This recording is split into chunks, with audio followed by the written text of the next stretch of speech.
დღევანდელი კმაყოფილი ვარ ძალიან, მომეწონა მთლიანად ეს საკონსტიტუციო სასამართლო.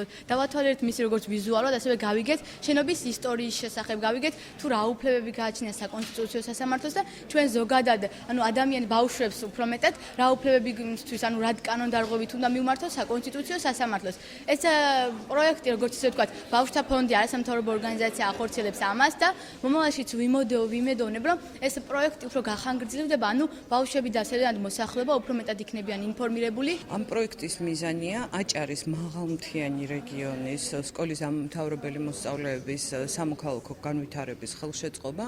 პროექტი სამთვიანია და რამდენიმე ეტაპიანი. პროექტის ფარგლებში ჩატარდება ბავშვებისთვის შემეცნებითი კონკურსი და პროექტის ფარგლებში ბავშვები სოლიდური ფასიანი ჯილდოებით დაჯილდოვდებიან.